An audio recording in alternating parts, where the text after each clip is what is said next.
Good morning, Stampers. Today I'm going to show a quick tutorial for my students that couldn't make it to class since it's over the Memorial Day weekend. We're casing a card that was done by Vicki Burdick, and the card is very basic as far as putting it together. I'm just going to show you a couple of quick tips that if you weren't in class you wouldn't have gotten the tips. What I did was I used Kindness Matters, and I used the My Digital Studio version of that.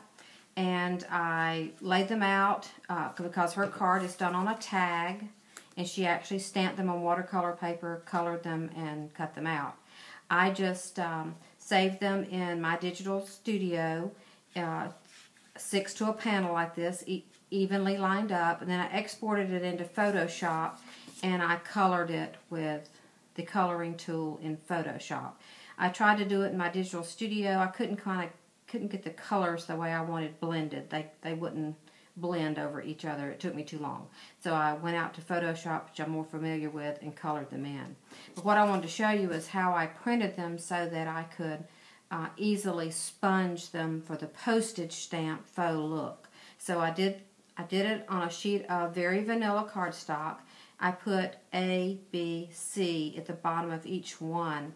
So when it was printed. Then I turned around and printed it in just grayscale on my printer on just plain paper.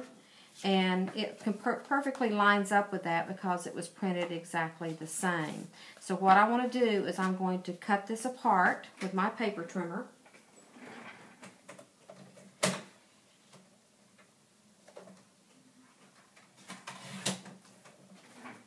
Okay, so there's a set for someone, and I'm going to demonstrate with this set, and you see it completely just lays right over it perfectly. So I'm going to take my 1-inch punch, which you need to get if you don't have one, because it by next Friday, because it is a discontinued item. There will not be a 1-inch square punch anymore. And you just want to line it up so that the wings just barely touch the outside edges, and you're going to punch out that space. And you're going to do that with all 6 pieces.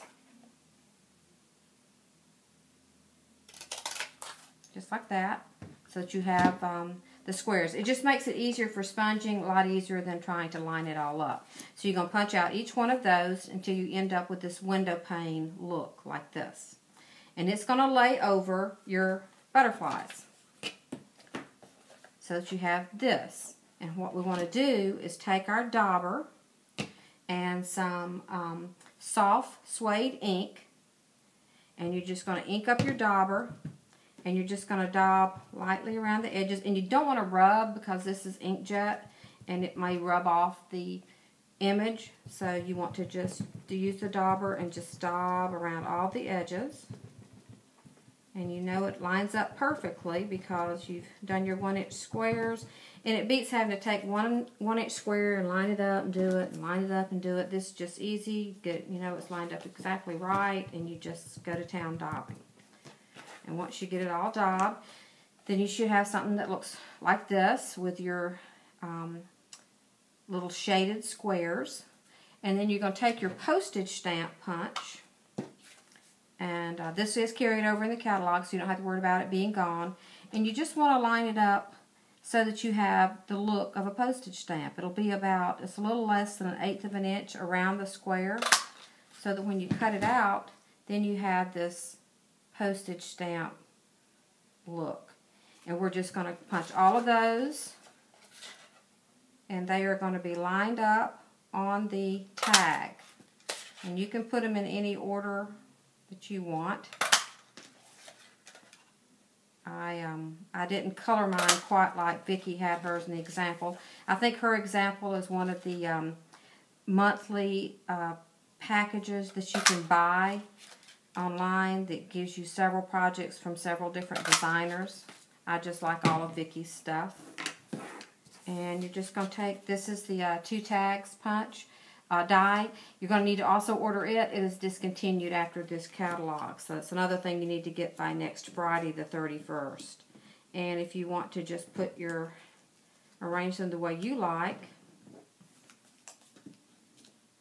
and you'll just glue those down with snail or score-pal tape, whichever you want. You just want to make sure that when you're putting them on the tag, when you get up here to the top, try to make them kind of evenly spaced.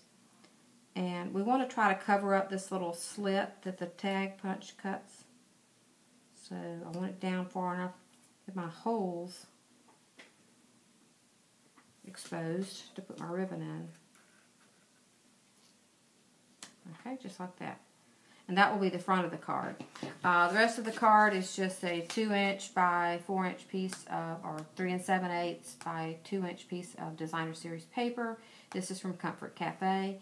This is soft suede. I embossed it from the edge, come up 2 inches, leave it plain. Emboss it up with the lattice folder, and that's just mounted to some crumb cake.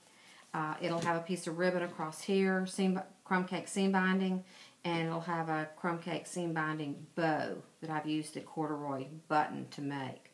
As far as scrunching up the seam binding, if this is the technique that I use, go ahead and cut the lengths that you need. For the scrunchy bow, it's 24 inches to make this piece. This will be the tag, goes in the tag hole, and it is 8 inches. And then you'll need another piece that's just flat that goes across the seam there.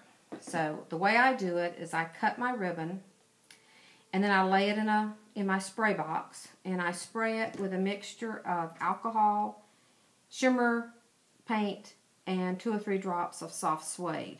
It kind of makes it like the log cabin smoosh spray we used to have. It's basically the same thing. I smoosh it, and then while it's wet, just squinch it up really tight with your fingers like that. And then once you get it in a ball, just roll it up. You can see I got ink all over my hands from doing that. And then just lay it aside, wad it up to dry. And once it's dry, you just unpeel it. You can take out as many wrinkles as you like. If you screw it up and you don't like the look, you can go and iron it with your iron. Just know that when you iron it back out, because it has the smoosh spray on it, it'll be kind of stiff. That's one thing that makes it hold the wrinkles, is because this has a little bit of sticky in it because it has the shimmer paint. And once you get that undone, then that's just going to go right through your tag hole right here. And then the tag gets mounted to the front of the card.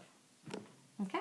So that's just my little tip, so you'll know how to do the butterflies, how to cover up the seams on the tag punch. Of course, everything will need to be sponged around the edges to give it that antique-y look, and how to do your seam binding. Happy stamping!